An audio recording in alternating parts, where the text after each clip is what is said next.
तो ईश्वर अल्लाह परमेश्वर के अलावा नहीं। जाने वाले कभी नहीं आते, जाने वालों की याद आती है।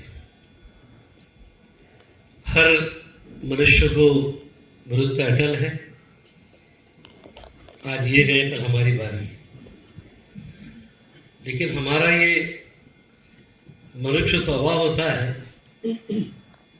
कि पहले ही जमीन पर अच्छे लोग, काम करने वाले लोग, सही मानों में जो सबको लेके चलने वाले लोग पहले कम है। और उसमें दादा जैसी व्यक्ति के लिए आज श्रद्धांजलि की लम्बियाँ जमा है। ये हमारे लिए सबसे बड़ा कठोर अनुभव है। दादा दो किस्म के होते हैं। एक होते हैं गुंडागर्दी करने वाला दादा, और दूसरा वो होता है जो कुटुंब प्रमुख होता है।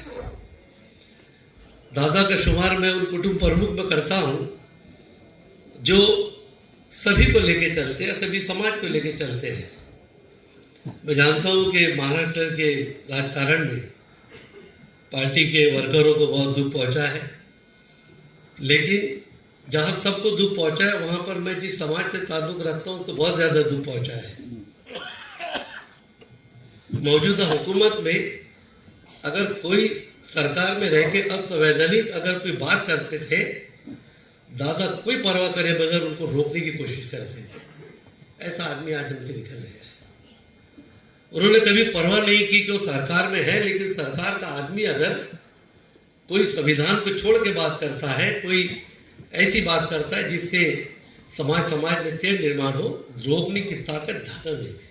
दादा के जाने से सिर्फ पार्टी के वर्करों को, उनके फॉलोअर्स को, परिवार को धक्का लगा ऐसा नहीं है। हमारे जैसे लोगों को धक्का लगा है। जब इंसान को उम्मीद की किरण नजर आती है तो उस रोशनी में चलने का काम करता है। दादा एक ऐसे कुटुंब प्रमुख थे जो सभी पार्टियों को भी लेके चलते थे, सभी को, समाज को लेके चलते थे। यही वजह है कि आज दादा की वजह से इस मौजूदा हुकूमत में दादा के साथ बहुत बड़ा मुस्लिम समाज जुड़ा हुआ है। मैं आदरणीय पवार साहब, सुरेश दादा, मोगन्ना पवार साहब, प्रहलाद भाऊ, इनके साथ में रहता था। दुष्कार परिषद में खानदेश की मैं सबसे पहले पवार साहब मुझे खड़ा करते थे। अजीत दादा उम्र में हमसे छोटे होने से जब मैं उप महापौर साहब कुछ प्रॉब्लम लेकर गया तो बजाय इसके कि मुझसे ये पूछते प्रॉब्लम क्या है, वो कागज़ पीए को दे दो। अरे उप महापौर क्या फिक्र करते हो, आप हमारे सीनियर हो। मैंने कहा मैं आपका कहाँ से सीनियर हूँ। एक सेकंड में फैसला लेने वाले लोग धरती पे बहुत कम है। ऐसे इंसान का जाना इस राज्य का बहुत बड़ा लॉस है, जिसका पूरा करना इसको बहुत समय लग सकता है। आदरणीय नेतागण सामने बैठे, दादा की याद में जो आपने कहा है कि इस तरह का एक यहाँ पर यादगार बनाई जाए, तो सिर्फ स्टैचू ही यादगार नहीं होता है। कोई ऐसा प्रोजेक्ट लगाया जाए जिससे लोगों को फायदा हो और वहाँ पर दादा की जीवन शैली का पूरा म्यूजियम जैसा हो, और उसको जलगांव के अंदर देखने के लिए पूरे महाराष्ट्र से लोग आए।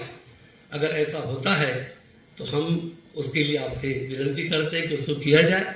मैं अपने परिवार की ओर से, अपने मित्र परिवार की ओर से, हमारी इकरा शिक्षण संस्था की ओर से, हमारे अल्फैज फाउंडेशन और मौलाना आज़ाद विचार मंच की ओर से भावपूर्ण श्रद्धांजलि अर्पित करता हूँ। परमेश्वर से प्रार्थना करता हूँ कि उनकी आत्मा को शांति मिले। धन्यवाद।